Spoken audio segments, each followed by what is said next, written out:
Soul land 3 के last part के and में हमने देखा कि घने जंगल में आगे बढ़ते हुए तांग वुलेन और उसकी टीम को आभास हुआ कि वे एक अत्यंत शक्तिशाली सोल बीस्ट के क्षेत्र में आ चुके हैं। उनका सामना भयावह डस्क गोल्ड रेड क्लॉ भालू से हुआ और तांग वुलेन ने सबसे आगे बढ़कर उससे सीधी टक्कर ली। तो चलिए वीडियो शुरू करते हैं। डस्क गोल्ड रेड क्लॉ भालू अपने पंजे पर हुई अजीब सी अनुभूति से एक पल के लिए ठिठक गया। उसने सिर झुकाकर देखा और तब चौंक उठा जब उसे अपने पंजे पर एक छोटा सा कट दिखाई दिया, वही जगह जहां उसके और तांग वुलेन के पंजे टकराए थे। उसने मुंह खोलकर एक उग्र गर्जना की जिसने आकाश को हिला दिया और उसी क्षण उसके शरीर से गहरा सुनहरा प्रकाश फूट पड़ा। बर्फीले शूल और अग्नि गोलक उस पर बरस पड़े, लेकिन जैसे ही वे उस सुनहरे प्रकाश की परिधि में पहुंचे वे तुरंत विघटित हो गए। डस्क गोल्ड रेड क्लॉ भालू के लिए उसका पंजा उसकी सबसे कीमती संपत्ति था। अपने पंजे के क्षतिग्रस्त होने के विचार मात्र से ही उसके रक्त में क्रोध उफान मारने लगा। इसी दौरान ज़ीशिए बगल की ओर पहुंच चुका था। उसने हवा में छलांग लगाई, उसकी तीसरी सोल रिंग चमक उठी और उसने बिना कोई आहट किए अचानक हमला कर दिया। उसका शरीर धुंधला पड़ गया, लगभग माया सा प्रतीत होने लगा और पल भर में वो 3 प्रतिरूपों में बंट गया जो अलग अलग कोणों से भालू पर टूट पड़े। समय इससे बेहतर नहीं हो सकता था। भालू अभी भी अपने क्षतिग्रस्त पंजे पर क्रोध कर रहा था। धातु के टकराने जैसी आवाजें गूंज उठीं जब ज़ीशिए ने अपने दोनों खंजरों से वार किया, लेकिन डस्क गोल्ड रेड क्लॉ भालू अडेग रहा, न हिला न घायल हुआ। उसने फिर से दहाड़ लगाई और भी प्रचंड सुनहरे आभा मंडल को मुक्त करते हुए अपनी जगह पर घूम गया, पंजों को घुमाकर तीनों प्रतिरूपों को पीछे धकेल दिया। तीनों ने जल्दबाजी में पीछे हटने की कोशिश की, मगर केवल एक ही बच सका, बाकी 2 टुकड़ों में कट गए और अस्तित्व से विलीन हो गए। ज़ीशिए पीछे की ओर उछल गया, वो दोबारा पास जाने का साहस नहीं कर सका।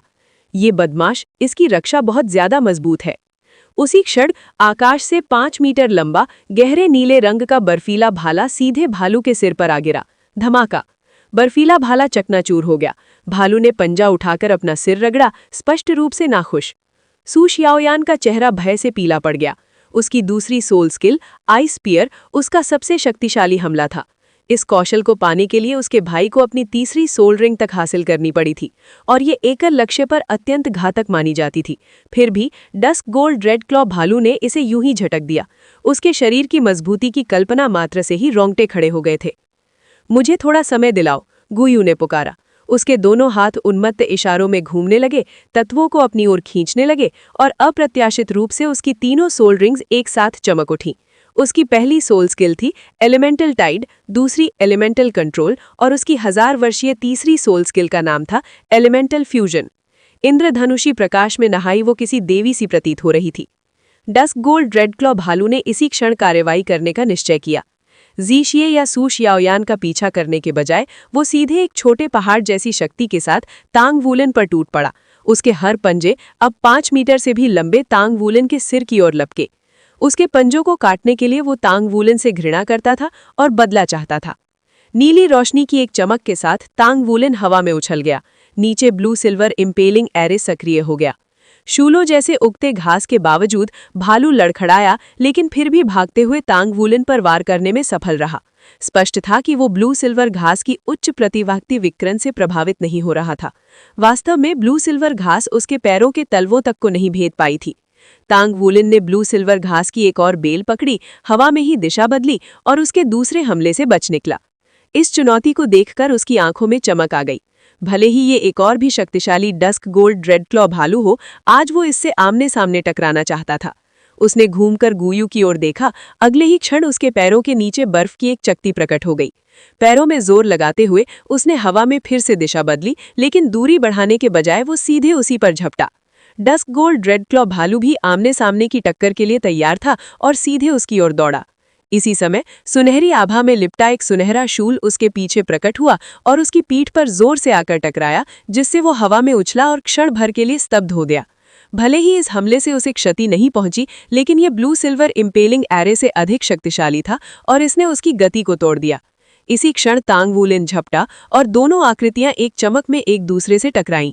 हालांकि भालू ने अपने शरीर पर नियंत्रण खो दिया था, उसे परवाह नहीं थी। सुनहरे शूल ने कोई घाव नहीं किया, लेकिन उसकी तीव्र कंपन ने भालू को झटका दिया और उसकी गति प्रभावित की। इसी पल तांग वुलेन उसके सिर पर आ उतरा। भालू ने उसे चीर डालने के लिए पंजे घुमाए, लेकिन सुनहरी ब्लू सिल्वर घास की तीव्र कंपन के कारण उसके हमले की गति और शक्ति कम हो गई थी। तांग वुलिन ने एक बार फिर अपने पंजे से उसका पंजा रोका। धातु के चीरने जैसी कर्कश आवाज हवा को फाड़ती हुई गूंज उठी। इस बार तांग वुलिन डटा रहा। गुरुत्वाकर्षण और अपनी सुनहरी घास की शक्ति की सहायता से दोनों बराबरी पर थे और टक्कर के बाद दोनों के हाथ पीछे की ओर उछले। तब तक तांग वुलिन उसके कंधे पर उतर चुका था। उसने पैर उठाकर भालू के गर्दन पर लात मारी। ऐसा लगा मानो वो स्टील की दीवार पर प्रहार कर रहा हो। यदि उसका शरीर सामान्य से कहीं अधिक मजबूत ना होता तो उसका पैर टूट जाता। लात लगते ही भालू का सिर एक ओर झुक गया और उसी क्षण एक बेल फुर्ती से ऊपर चढ़ी और उसकी गर्दन में लिपट गई। तांग वुलिन ने बेल का दूसरा सिरा पकड़ा और पूरे बल से भालू की पीठ से कूद पड़ा। उसकी मांसपेशियां शक्ति से उभर आईं और उसने बेल को जोर से खींचा। हवा में ही तांग वुलिन ने भालू के गले से गला कस दिया, जिससे उसके हमले लक्ष्य से भटक गए। तांग वुलिन द्वारा पलट दिए जाने पर उसका विशाल शरीर जमीन की ओर जा गिरा। तांग वुलिन ने भालू को जकड़ लिया। उसकी मांसपेशियां उग्रता से काम कर रही थी और उसने पूरी शक्ति लगाकर पीछे की ओर झुकते हुए दोनों को उल्टा पलट दिया। यदि वे जमीन पर होते तो तांग वुलिन के लिए 5000 किलोग्राम से अधिक वजन वाले भालू के साथ ऐसा दुस्साहस करना असंभव था, लेकिन वे हवा में थे और भालू पूरी तरह चौंक गया था, जिससे तांग वुलिन को ये चौंकाने वाला प्रहार करने का अवसर मिला। धड़ाम! भालू जमीन पर आकर धंस गया। मलबा चारों ओर उड़ गया। धूल छटने पर जो दृश्य सामने आया वो चौंकाने वाला था। भालू पेट के बल पड़ा था और तांग वुलिन उसके ऊपर घुटनों के बल बैठा था। ये संभव है? जीश ये अवाक रह गया। ये एक डस्क गोल्ड रेड क्लॉ भालू है और तांग वुलिन ने इसे यूं ही पटक दिया। तांग वुलिन की आंखों में ठंडी चमक उभरी जब उसने अपने पंजों से भालू की गर्दन जकड़ ली। गर्दन उसके शरीर का सबसे कमजोर बिंदु था और तांग वुलिन को अपने पंजों की शक्ति पर पूरा भरोसा था। उसी क्षण डस्क गोल्ड रेड ग्लॉ भालू का शरीर फिर से सुनहरी रोशनी से चमक उठा। तांग वुलिन के पंजे उस प्रकाश को भेद तो गए, लेकिन उसकी प्रहार के पीछे की शक्ति काफी कमजोर हो गई। यद्यपि उसका गोल्डन ड्रैगन क्लॉ इस प्रकाश की शक्ति को झेल सकता था, उसका शेष शरीर ऐसा नहीं कर पाया। भालू की गर्दन चीरने से पहले ही वो प्रकाश विस्फोट की तरह फूटा और तांग वुलिन को दूर उड़ा ले गया। फिर भी उड़ाए जाने से पहले वो भालू की गर्दन से मांस का एक छोटा सा टुकड़ा फाड़ने में सफल रहा। सुनहरी कणों से मिश्रित गाढ़ा लाल रक्त घाव से उबलकर बाहर निकल आया। भालू पीड़ा से दहाड़ उठा और जमीन से उछल पड़ा। कई वर्षों से उसे कोई चोट नहीं लगी थी और उसने कभी नहीं सोचा था कि आज एक तुच्छ मानव उसे घायल करने का साहस करेगा। अंततः उसकी रक्षा क्षमता अत्यंत भयावह थी। भले ही तांग वुलिन उसे अपने पंजों से पकड़ ले, ये निश्चित नहीं था कि उसका कुचलने वाला प्रभाव काम करेगा। तांग वुलिन को संभलने का अवसर दिए बिना भालू ने अपने पंजे लहराए और उस पर हमला कर दिया। तांग वुलिन उस समय हवा में था और बचने में असमर्थ था। उसकी मृत्यु लगभग निश्चित लग रही थी। शू श्याओयान का आइस व्हील समय पर नहीं पहुंच पाता और गु युए अभी भी प्रकाश में डूबी हुई थी, अपना हमला तैयार कर रही थी। तांग वुलिन ने अपनी ब्लू सिल्वर रास बुलाने की कोशिश की, लेकिन पाया कि डार्क गोल्ड प्रकाश ने उसके आंतरिक सोल पावर को बाधित कर दिया था और वो इतनी उग्र हो चुकी थी कि उसे नियंत्रित नहीं किया जा सकता था। मैं खत्म हो गया हूँ। तांग वुलिन ने कड़वी मुस्कान के साथ अपने आसन्न अंत का सामना किया। उसी क्षण एक आकृति भालू के हमले के सामने कूद पड़ी। वो आकृति पल भर में चिथड़े चिथड़े हो गई और उसकी शरीर के चारों ओर की सोल पावर की रक्षा परत पूरी तरह बिखर गई। फिर भी उसने तांग वुलिन को उस घातक प्रहार से बचा लिया। शिए शिए! तांग वुलिन चीख पड़ा। यद्यपि स्पिरिट असेंशन प्लेटफॉर्म में वास्तव में कोई नहीं मर सकता था और वे मृत्यु की भयानक अनुभूति के अभ्यस्त हो चुके थे, फिर भी शरीर का टुकड़ों में बिखर जाना असहनीय यातना थी। इसके बाद के दुष्प्रभाव शिए शिए के लिए बेहद पीड़ादायक होते। शिए शिए की अंतिम सांस के साथ तांग वुलिन ने उसकी आंखों में दृढ़ संकल्प देखा, मानो वो कह रहा हो, मेरा बदला लेना।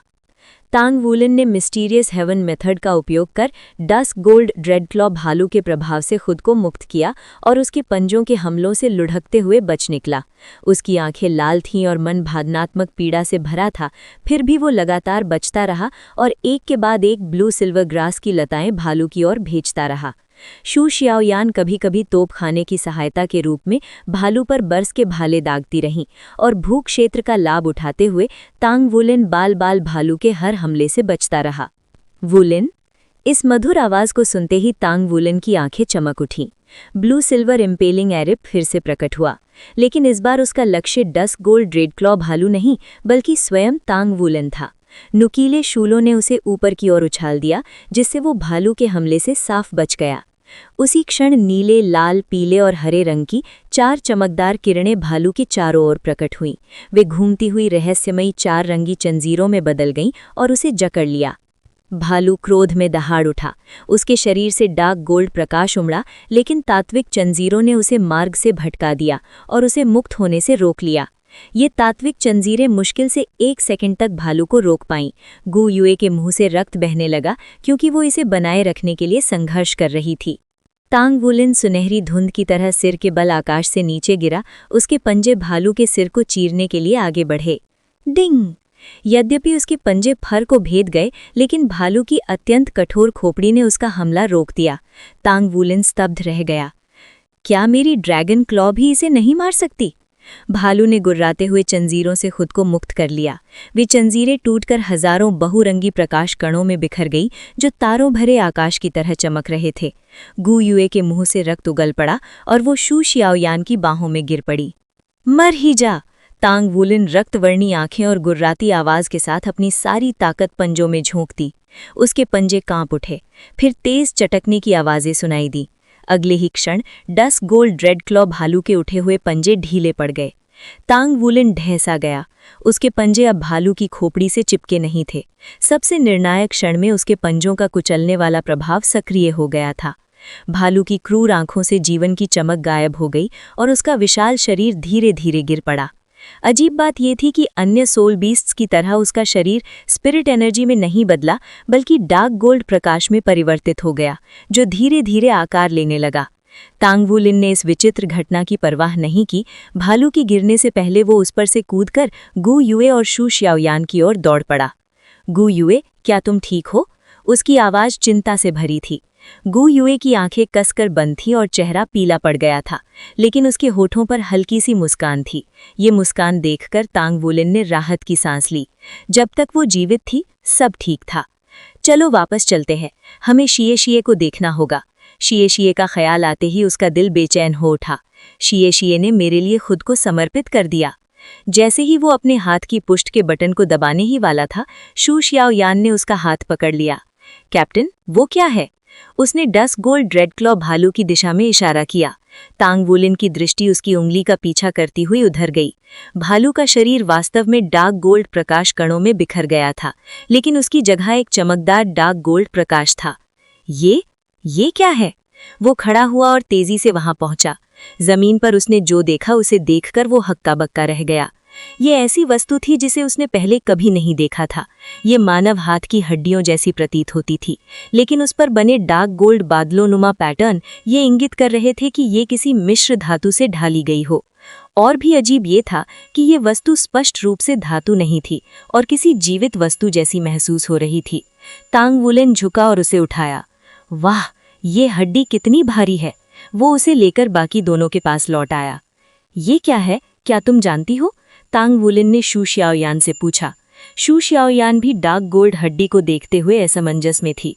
मुझे भी नहीं पता, मैंने ऐसा कुछ पहले कभी नहीं देखा। ये सोल बोन है, गू युए ने कमजोर आवाज में कहा। Soul bone? तांग वुलिन और शू शियाओयान ये शब्द सुनकर कांप उठे। निश्चित रूप से वे सोल बोन के बारे में जानते थे। ये सोल मास्टर्स की दुनिया की सबसे दुर्लभ वस्तुओं में से एक थी। सोल बोन्स और सोल रिंग्स में समानताएं और भिन्नताएं दोनों थीं। सोल रिंग्स व्यक्ति की साधना से जुड़ी होती थी और जब कोई अपनी सीमा तक पहुंच जाता तो आगे बढ़ने के लिए उसे एक दूसरी सोल रिंग की आवश्यकता होती। दूसरी ओर सोल बोन सोल मास्टर्स के लिए अनिवार्य नहीं होती थीं और वे साधना को प्रभावित नहीं करती थीं। लेकिन प्राचीन काल से ही सोल बोन्स एक शक्तिशाली सोल मास्टर का प्रतीक रही हैं, क्योंकि वे शरीर को सुदृढ़ करती हैं और उससे संबंधित एक सोल स्किल भी प्रदान करती हैं। तांग वुलिन के हाथ में जो हड्डी थी वो स्पष्ट रूप से दाहिने हाथ की थी। यदि ये वास्तव में सोल बोन थी तो इसके साथ मिश्रण करने पर दाहिने हाथ की शक्ति में भारी वृद्धि होती और उससे संबंधित एक सोल स्किल भी प्राप्त होती। ये सोल बोन यहाँ कैसे प्रकट हुई? ये तो स्पिरिट असेंशन प्लेटफॉर्म है, क्या ये एक भ्रमात्मक दुनिया नहीं है? तांग वुलिन ने उलझन में पूछा। ये सोल बोन स्पिरिट एनर्जी की तरह थी, लेकिन इसका ठोस रूप था। तो फिर ये स्पिरिट असेंशन प्लेटफॉर्म में आखिर प्रकट कैसे हुई? गु युए ने हल्के से सिर हिलाया। नहीं, मेरी जानकारी के अनुसार स्पिरिट असेंशन प्लेटफॉर्म पूरी तरह से काल्पनिक दुनिया नहीं है। ये वास्तव में भ्रम और वास्तविकता का मिश्रण है। प्रारंभिक स्तर सबसे कम वास्तविक होता है, लेकिन इसका मतलब ये नहीं कि वो पूरी तरह नकली है। अगर ऐसा होता तो हम स्पिरिट एनर्जी को कैसे अवशोषित कर पाते? चूंकि एक सोल बोन प्रकट हुई है, इसका मतलब है कि जिस आत्मा पशु को हमने अभी मारा वो स्पिरिट असेंशन प्लेटफॉर्म का संरक्षक था। स्पिरिट असेंशन प्लेटफॉर्म का संरक्षक? तुम क्या कहना चाहती हो? टांग वुलिन ने पूछा। स्पष्ट था कि गु युए कई ऐसे रहस्यों से परिचित थी जो आम लोगों को पता नहीं थे। गु युए ने समझाया, चाहे वो प्रारंभिक, मध्यवर्ती या उन्नत स्तर हो, हर स्तर का एक संरक्षक होता है। स्पिरिट पगोडा हर स्तर के लिए एक संरक्षक नियुक्त करता है। ये उपाधि केवल अत्यंत शक्तिशाली आत्मा पशु को ही दी जाती है। सिद्धांत रूप में 5 से कम सोल रिंग के बिना किसी के लिए भी उस डस्क गोल्ड ड्रेड क्लॉ भालू को मार पाना असंभव होना चाहिए था। उन्हें कभी उम्मीद नहीं थी कि वो हमारे हाथों मारा जाएगा, और चूंकि संरक्षक सामान्य आत्मा पशुओं से कहीं अधिक शक्तिशाली होते हैं, उन्हें बनाने के लिए बहुत अधिक ऊर्जा और एक सोल बोन की आवश्यकता होती है। मूल रूप से उसे मारने का असली इनाम वही सोल बोन है। तुम इसे स्पिरिट असेंशन प्लेटफॉर्म के बाहर नहीं ले जा सकते, इसलिए तुम्हें यहीं इसके साथ फ्यूज होना होगा। इसे अपने पास रखने का और कोई तरीका नहीं है। टांग वुलिन स्तब्ध रह गया। लेकिन मैंने उसे अकेले नहीं मारा, हम सब ने मिलकर उसे हराया है। कोई भी इसके साथ फ्यूज हो सकता है, सिर्फ मैं ही क्यों? गु युए ने आंखें घुमा दी। तुम्हारे दिमाग में चल क्या रहा है? क्या तुम्हें लगता है कि मेरा शरीर इतना मजबूत है? क्या तुम्हें लगता है कि डस्क गोल्ड रेड क्लॉ भालू की सोल बोन के साथ फ्यूज होना बच्चों का खेल है? हम में से कोई भी इसके अनुकूल नहीं है। अगर हमने कोशिश की तो हम निगल लिए जाएंगे, शायद मारे भी जाएं। तब ये सोल बोन व्यर्थ हो जाएगी। सिर्फ तुम ही इसे अवशोषित कर सकते हो, और इसके अलावा ये तुम्हारे गोल्डन ड्रैगन क्लॉ के साथ मेल खा सकती है। अब जल्दी करो, हमारे पास पूरा दिन नहीं है। लेकिन जैसा तुमने कहा, मेरे पास पहले से ही गोल्डन ड्रैगन क्लॉ है। क्या डस्क गोल्ड रेड क्लॉ जोड़ना बेकार नहीं होगा? हिचकिचाहट अब भी उसके मन को जकड़े हुए थी। असमंजस उसके विचारों में घूम रहा था। गु युए ने भौहें से कोड़ ली। बिल्कुल नहीं, बल्कि ये तुम्हारे ड्रैगन क्लॉ को और मजबूत बनाएगा। डस्क गोल्ड रेड क्लॉ भालू का सबसे शक्तिशाली भाग उसका दायां पंजा है। इससे भी ज्यादा आश्चर्यजनक बात यह है कि उसका मूल दायां पंजा सोल बोन ही है। जो हमारे पास है वो एक बाह्य सोल बोन है, न कि सामान्य 6 में से कोई एक। सामान्यतः सोल मास्टर्स अधिकतम 6 सोल बोन के साथ फ्यूज हो सकते थे: खोपड़ी, धड़ और 4 अंगों की हड्डियां। हालांकि कुछ विचित्र या परिवर्तित सोलबोन भी होती थी जो इन 6 से अलग होती थी। इन्हें बाह्य सोलबोन कहा जाता था और ये अत्यंत दुर्लभ होती थी। कैप्टन, आपको बस इसे स्वीकार कर लेना चाहिए। अगर आप ना होते तो हम कभी भी डस्क गोल्ड रेड क्लॉ भालू की रक्षा को भेद नहीं पाते। हमारी टीम के लिए आपकी आक्रमण शक्ति सबसे जरूरी है। शू शियाओयान ने उसे प्रोत्साहित किया। अपने साथियों की तुलना में शू शियाओयान का शरीर सबसे कमजोर था। उसकी क्षमताओं की प्रकृति को देखते हुए वो इस सोलबोन के साथ सबसे कम अनुकूल थी। अगर शेषे जीवित होता तो वो भी विनम्रता से मना कर देता। टांग वुलिन ने सिर हिलाया। वो पालथी मारकर बैठ गया और सोलबोन को अपने हाथ में कसकर पकड़ लिया। सोल बोन के साथ फ्यूज होने की प्रक्रिया स्पिरिट सोल के साथ फ्यूज होने जैसी थी। उसे अपनी सोल पावर से उसे अपने भीतर खींचना था। जैसे ही उसने मिस्टीरियस हेवन मेथड सक्रिय की, उसकी सोल पावर उसके हाथों में मौजूद उस कीमती वस्तु में उमड़ पड़ी, जिससे एक मध्यम प्रकाश फैलने लगा। हड्डी से काली आभा निकलने लगी जो सुनहरी रोशनी के कणों के साथ घुलने लगी। शुरुआत में सोल बोन उसकी हथेली के ऊपर तैरने लगी, लेकिन जैसे जैसे समय बीतता गया, एक श्वेत चमक ने उसे उसकी फैली हुई हथेली में खींच लिया। हड्डी धीरे धीरे पारदर्शी होती गई। उसका काला रंग मिटता चला गया, मानो वो सुनहरे क्रिस्टल से तराशी गई हो। अंत में प्रकाश का वो प्रदर्शन समाप्त हुआ और सोल बोन की आकृति बदल गई। टांग वुलिन की बाहों पर शल्क उभर आए जो उसकी मांसपेशियों में लहराते हुए सफेद सोल पावर में सुनहरी आभा घोल रहे थे। सोल बोन कांपने लगी, जैसे उसमें चेतना हो, मानो वो इस अपरिचित शरीर में विलीन होने से स्वयं इनकार कर रही हो। इसे दबाने के लिए टांग वुलिन की हथेली से सुनहरी अलौकिक धाराएं निकली जो सोल बोन से जा लिपटी। सोल बोन तुरंत शांत हो गई और उसकी हथेली में विलीन हो गई। अब उसकी बाह के शल्क गहरे सुनहरे रंग में चमक रहे थे। वो आभा ज्वार भाटे की तरह आगे पीछे बह रही थी। सुनहरा और गहरा सुनहरा एक दूसरे में उलझे हुए थे। टांग वुलेन की सांसें कभी तेज कभी शांत हो रही थी। ऊर्जा बिना किसी सीमा के बदल रही थी। फिर अचानक सब कुछ स्थिर हो गया। अब उसके शल्क गहरे सुनहरे नहीं रहे, वे फिर से सामान्य सुनहरे रंग में लौट आए, मानो वो रंग कभी अस्तित्व में रहा ही ना हो। इसी कारण गु युए और शू शियाओयान को उसकी दाहिनी बाह में कोई बदलाव नहीं दिखाई पड़ा। वो पहले से अधिक शक्तिशाली नहीं लग रही थी। हो गया? शू शियाओयान ने संदेह भरी आंखों से गु युए से पूछा। गु युए भी असमंजस में थी। मुझे नहीं पता, ऐसा लगता तो है, लेकिन मुझे कोई खास डिफर नहीं दिखाई दे रहा। ये सुनते ही टांग वुलेन ने धीरे से आंखें खोली। उसकी आंखों में भी वही शंका झलक रही थी। जब वो सोलबोन के साथ फ्यूज हो रहा था तब उसे भी वही अनुभूति हुई थी। शुरुआत में उसे भीतर उफनती हुई उग्र ऊर्जा महसूस हुई थी, लेकिन उसकी रक्त रेखा ने उसे तुरंत दबा दिया। उसे लगा था कि ये सील तोड़ने जितना दर्दनाक होगा। अपने सपनों में भी उसने नहीं सोचा था कि ये इतना आसान होगा। ये एहसास उसे ठीक नहीं लग रहा था, जैसे कुछ गड़बड़ हो। शायद उसका गोल्डन ड्रैगन क्लॉ उतना मजबूत नहीं हुआ जितनी उसने उम्मीद की थी। टांग वुलेन उछलकर खड़ा हुआ और भौहें चढ़ाकर अपनी दाहिनी हथेली को घूरने लगा। मेरे हाथ और खून की ताकत थोड़ी बढ़ी है, लेकिन बस जरा सी। सोलबोन के साथ फ्यूज होने पर जितना होना चाहिए था उसके आसपास भी नहीं है। इसे परख कर देखो, गु युए ने उसके चेहरे पर लिखी शंका देखकर कहा। टांग वुलेन ने सिर हिलाया। उसने अपनी मुट्ठी भींची और हवा में घूंसा मारा। उसकी गांठें सफेद चमक उठी और एक जोरदार सोनिक बूम गूंज उठा। इसके बाद उसकी बाह शक्ति से फूल गई और चमकते हुए सुनहरे शल्क उसकी त्वचा से उभर आए। उसने आंखें बंद की और उस घूंसे की अनुभूति को याद किया। मेरी ताकत लगभग 20% बढ़ी है। निराशा गु युए के चेहरे पर साफ झलकने लगी। 20% कोई छोटी बात नहीं थी, लेकिन ये एक बाह्य सोलबोन थी। इसकी दुर्लभता में सिर्फ 10,000 वर्षीय सोल रिंग ही इससे ऊपर थी। इतनी दुर्लभ वस्तु से सिर्फ 20% शक्ति वृद्धि, ये बिल्कुल भी स्वीकार्य नहीं था। कोई सोल स्किल मिली? गु युए ने पूछा। टांग वुलेन ने सिर हिला दिया। जब कोई सोल मास्टर किसी सोल रिंग के साथ फ्यूज करता था तो उसे तुरंत पता चल जाता था कि कोई नई सोल स्किल छिपी है या नहीं, और अभ्यास के साथ उस नई सोल स्किल को साधना बेहद आसान हो जाती है।